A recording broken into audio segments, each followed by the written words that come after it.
the sooner we kind of evaluate that and recognize that we can't be everything to our kid, it gives us a little bit more freedom to choose to let things go. You're listening to the Connected Parenting Minute with Will and CarrieAnn Standfest. This podcast is a conversation about parenting using connection first, trauma-informed principles. Because when you lead with connection, everyone feels seen, which is the foundation to a more peaceful home. This podcast reminds you that you don't have to be a perfect parent, but we can all get a little better, one connected parenting minute at a time. Hello, and welcome back to the podcast. My name is Will Standfest, and I am so glad you are here. Joining me this evening is my lovely wife. Hey, it's CarrieAnn. I'm here.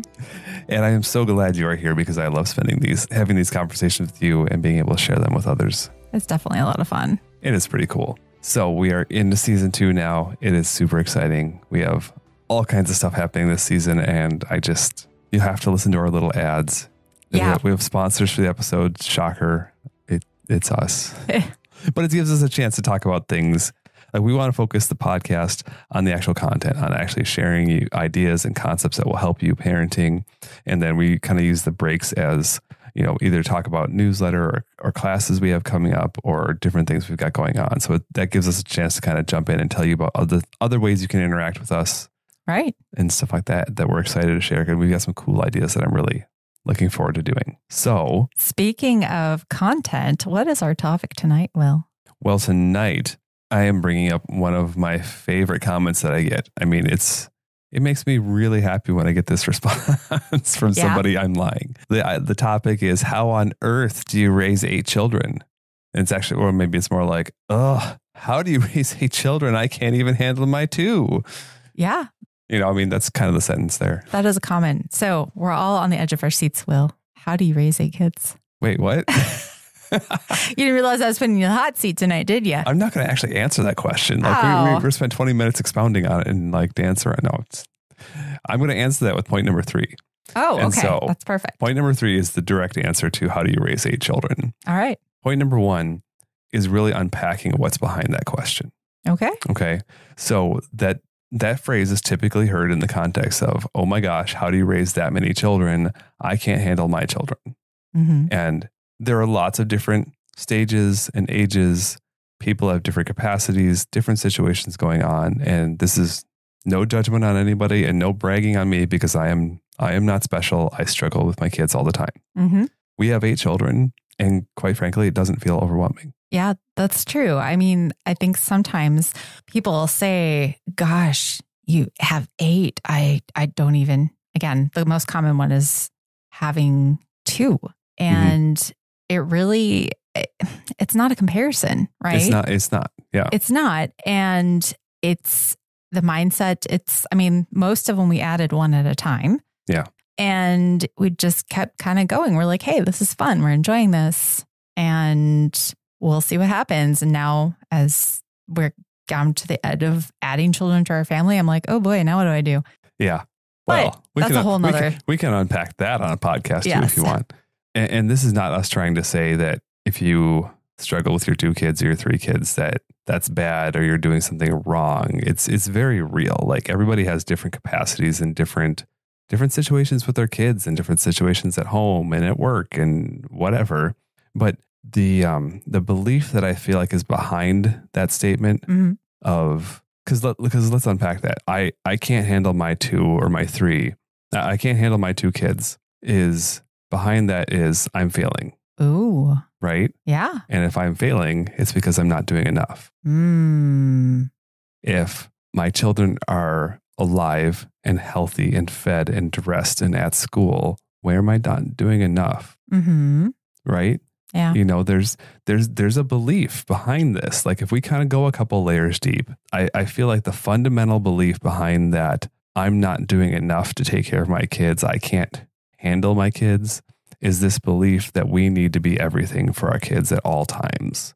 Yeah. It's almost like a Western, like, kind of affluent mindset of this kind of like achieving, I'm going to take care of things. I'm going to earn it. I'm going to make it happen. I've done all these things. Mm-hmm. Whereas there's a lot of other cultures around the world where it's, where the whole it takes a village to raise a child is actually like practically true. Right. You have multi-generations living in the same house even. I mean, that's a legit thing. And that is not a common practice. It's not a common practice in the United States. And there's downsides to that because there is a lot we can learn from being around multiple generations of older parents who are a little more chill and everything else. All that to say, point number one is you can't be everything to your kid. Yeah, I think that's one that really needs to sink in, because I think that especially when they're little, we think that we have to be the source of all things. Yeah. And we have to be the people that make them happy, that give them all the opportunities. You know, you hear about families that they started their kids in this particular sport when they're like 2 or 3, and then they grow up to be this like amazing athlete and all these things. Like, we think we have to do those things in order to give our kids the best future. And really, I mean, one of the things I think I've learned with having so many children is it really forces me to be like, I can't do it all. Yeah. And so I enjoy that aspect of it, because I think there is a risk that if we didn't have so many kids, I would feel that pressure. Oh, absolutely. To try to do all of it. And I just can't. That pressure is still there. Anytime you're around your friends or browsing the socials, it's easy to compare. Yeah, that's true. It's easy to compare your struggles to somebody else's highlight reel. Yeah, and Pinterest is really, really bad for homeschooling, I have to say. What? You haven't invented your own organizational system while naturally schooling your children out? I don't know. I can't even. There's a whole thing. So the comparison game is real. Yes, right? It really is. And I think the flip side also to that point is that we can't be everything to our kids. But the flip side is that we can't let our kids be everything to us. Oh, yeah. Say more about that. Well, you know, it comes back to sometimes as we're growing up, there's things that we wish would have happened differently in our own personal story. And then we start having our own kids and we go, oh, look, you show an interest in this. I'm going to give you every opportunity that I didn't have. Yeah. And while the heart behind that is good, it is a good heart. Our kids may not want that. Yeah. And so there's a real danger there of being like, if I can invest everything into this kid, then they'll grow up and have everything that I didn't have. Right. And there's a danger. Yeah. How many of us know somebody whose parent forced your friend into doing violin lessons or some sport where the kid is like, yeah, I'm decent at it, but I don't want to do it. I don't want to be on this traveling baseball team. But I know my dad, almost made it to the minor leagues when he was coming out of college. And now he always wishes he had started practicing younger. You know, there's like that kind of like reliving your childhood through your kid. And that's not fair to them because they're not you. Right.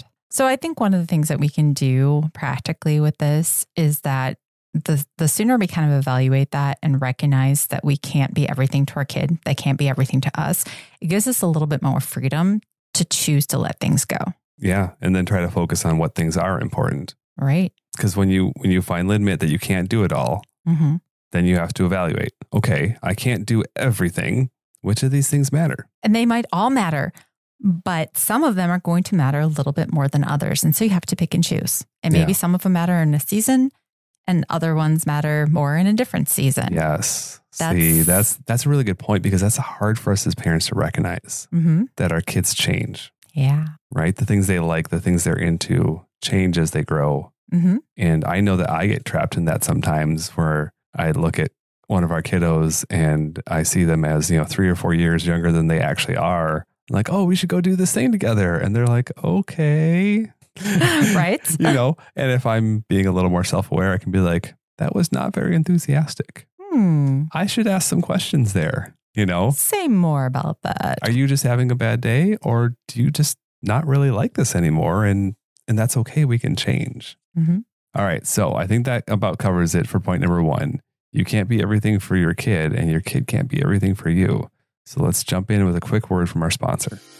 Hey, Will, you know what makes me an even better parent than just listening to our podcast? What's that, CarrieAnn? Coffee. Oh, absolutely. You are so right. And our listeners are in luck because we are doing a review giveaway. We're giving away coffee to you, the loyal listener. All you have to do to enter is leave a review of our podcast on whatever platform you're listening to. Take a screenshot of that review and send it to us at connectedparentingminute@gmail.com. On December 15th, we'll pick 5 lucky winners to receive a Starbucks gift card worth coffee and maybe a little snack. Enter today. And now back to the show. So point number 2, my darling, is really we need to be the best versions of ourselves.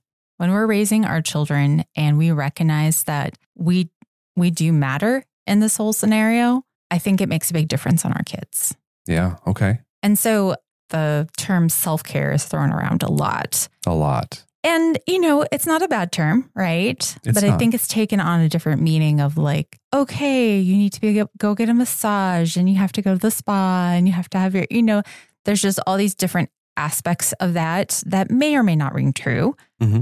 But taking time to recognize what you need is also important in this parent-child relationship. It is. Because we can't give something to our kids that we don't have ourselves. Yeah. One thing that I often say as we've been talking, and the thing that I'm realizing more and more and more as we talk through this aspect of parenting and what it means, is a lot of this parenting is growth for us. Mm-hmm. We want our children to behave better. Yeah. And sometimes we have the tools to do that. Sometimes we need dicking the tools to do that. But it really comes from a changed heart on our part. Today, for instance, I was at this big children's sale or whatever, and I was walking down this aisle, and there's this mom with like a 4-year-old, and she was being like super nice and just being like, oh, we're going to pick this out for your sister, and we're going to do this, and we're going to do that. And then she was like, all right, we got to get ready to go. Pick out your thing. And it went from like sweet mom voice to within 30 seconds, she was literally screaming at this kid. And I felt so bad for him. Yeah. And I was like, Mama, what is so triggering to you right now that we have to scream at our kid and be telling him, you have to stop whining right this second. She was it was uncomfortable. Yeah. Where I wanted to sit down and get on this 4-year-old's level and be like, hey, buddy, wow, you really like that? We should take a picture of that. We'll remember it later for Christmas. Don't miss that. That was a gold tip right there, parents. Yes. We've used that one a lot. We'll take a picture of it so we remember it for later. And it really works for our kids. Anyway, but where in her life was that the answer? Yeah. Right. And so it's just, we have to do some reflecting and say, what is it that we need that we can parent well? Mm-hmm. I think that also works, really goes to speak to relationships that we have as adults. Yeah. So if you're co-parenting with a spouse, investing in that relationship, super important. It really is.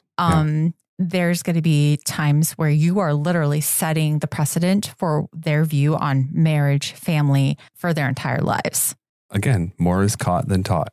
Mm-hmm. How you act in your marriage is going to sink way more deeply into them of what you lecture them about marriage when they're finally engaged someday. And you're like, let's sit down and talk about marriage, son.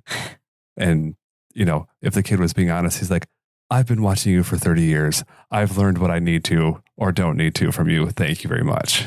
Right. So it's important to take into account those relationships and how you're doing and where you're growing and where you're learning, and really invest in that. I think it's important. And then if you're co-parenting with someone that you're not married to, just take into account how you project yourself into that relationship. Whether you're co-parenting with someone you're not married to, who's either a step parent or an ex, or in a foster adoptive situation, the biological parents. Right. We can't control what other people do, but we can control how we respond to them and talk about them. Yes, that's what I was going to say, how we speak about them when they're not around. Right. We've been part of this foster adoptive world, and we've learned a lot about how children, even if they come from terrible, terrible situations, they still want that connection with their bio parents. And so speaking kindly about them and relaying positive things, or the positive things that we can, is so important. It is super important. And that even applies to kiddos that are old enough to know what happened and to understand it, to be frustrated or hurt by it. They still long for that connection because that's still their parent, and honoring that and helping them work through that. And again, like you said, being truthful and saying positive things where we can. Right. So we're going to come to the answer to our question about how you raise 8 children, Will. I think you promised us point number 3 was going to answer all the questions for us. Yes. All right. What is it? Point number 3 is you need to focus on giving each child what they need. Ooh. I love telling this story. This is a generic story. I don't know what teacher actually did this at what actual time, but it really illustrates this point. Each of your children has different needs. There is a teacher who at the beginning of the school year had a classroom full of 30 children and was going to try to explain to these children, by the way, throughout the year, each of you will need different things at different times. And so I will be treating you a little bit differently. And that doesn't mean I'm treating you unfairly. It just means I'm trying to treat you, each of you, with what you need at that given moment. However, third graders would not understand that speech and they would just kind of roll their eyes back and whatever. So she decided to do it with an illustration. And so what they did is she had all the kids line up in the classroom, and she had a stack of Band-Aids. Band-Aids are great caregiving tools. Keep tons of Band-Aids in your house. Just give them to your kids for any boo-boo, anything. Yes. Seriously. So this teacher knew that, and she's like, okay, we're going to pretend that you have an owie. So I want each of you to come up to me one at a time. Tell me where your owie is, and I'm going to give you a Band-Aid for it. Oh, okay. We can play it. And she made a game out of it, and the kids were kind of into it. Mm-hmm. And so the first kid comes up and points to their forehead and says, I have an owie on my forehead. And so she puts a Band-Aid on the forehead and says, I'm so sorry, you've got an owie. Kid goes and sits down. Mm-hmm. The next kid says, I've got an owie on my elbow. And the teacher takes the Band-Aid and puts it on their forehead and has the kid go sit down. Mm-hmm. And the next kid says, I have an owie on my knee. And she puts a Band-Aid on the forehead and the kid goes and sits down. And this continues 30 more times. Mm-hmm. And the kids are super confused. And at the end of it, the teacher's like, so if I were to treat you all equally, that is what I would do. I would give you the Band-Aid on the forehead, just like, Joey needed here. But each of you needed a Band-Aid on a different spot of your body. And so for me to care for you in the way you needed it, I needed to give you a Band-Aid on your elbow or on your knee or on your arm or on your back, wherever it actually hurts at that moment. Mm-hmm. And so that just kind of illustrates to me this idea that at different times, our kids are going to need different things, and so we need to identify what those things are and care for those things, like those things that we've used the term fill your bucket before, and so finding those things that fill our kids' bucket, and it's going to look different for our teenagers versus our preteens versus our littles. Yeah. So you got to find that thing that fills the bucket for that kid. For example, we know of a foster family that has a teenage kid in their home, a teenage boy. Mm-hmm. Ooh, scary. Teenage foster boy. And you know what they do to connect with him? They tuck him in every night. Yeah. Tuck him into bed. He will literally lay in the bed with the covers to the side or on the floor or, wherever they are, and wait for this parent to come in and actually tuck him in and talk to him for a minute. Well, and that really speaks to the fact that maybe that's something he was missing earlier in his life. Yeah. Maybe that he finds that comforting. Mm-hmm. And that's what his need is. It might feel a little ridiculous, tucking in a giant teenage boy, but for him, they are expressing that they care about what he needs. Yeah, and when you're at the point where this teenage boy is like leaving the blanket not on their body so that they can be tucked in every day, that's communication, right? Behavior is communication, right? Exactly. So some other ones. My 12-year-old loves board games, which is convenient for me as I love board games as well. I can share with him all kinds of cool stuff and we can play stuff together. One of our other boys likes to talk late into the night. Oh, yeah. Which is awful for us as we record at 11:15 at night. Yeah. He might have picked up on that from us. He got it from us, but it fills his bucket. That's true. It does. I was going to say one thing too that I've really found in this kind of exercise of recognizing that each kid has different needs and it's our job to figure those needs out, has been giving some of our kids the language to be able to say, I have a need. Yes. I think one of ours in particular has been really good at saying, my bucket's feeling kind of empty right now. Yeah. And how amazing is that our kid can come and say, I need something. Mm-hmm. I need some time. I need some attention. I need something from you rather, than having big behaviors. Right. That's been lots and lots and lots and lots and lots of practice. A lot. That's taken a while to get to. And it's not every kid. And not every kid has gotten it. Right. But also, how healthy is that for that child as he grows? Uh-huh. To be an adult who can say, I really am feeling like I need my bucket filled. Mm-hmm. To recognize when he's in that spot and he needs something, and then being able to seek something out to fill that bucket. Right. That's super healthy. It really is. It's exciting. I'm excited to see how our kids grow and see what has worked and what hasn't worked. And yeah, I could talk about that for a long time. But we're coming to the end of our podcast. So we are. So I'm going to sprint through like 2 or 3 more tips. Okay, there we go. Like teenage daughter, I'll go shopping with her at Target. She loves it. Even if we're just buying like supplies for the store. My youngest daughter loves it when I take her to the store and she accidentally ends up with candy. I don't know how it happens. I might buy it for her. Probably not though. I wouldn't spend our money like that. Gee, okay. Totally random, because as long as we're on random stuff, spending time snuggling with her in the morning. Oh, there you go. Yep. Like that has been, now I get the privilege of being able to do that because of the fact that I don't have a little baby or someone else. So different phase of life. But this morning she tells me, Mom, I'm nerve-excited. I think that's how she said it. Really? Because she's going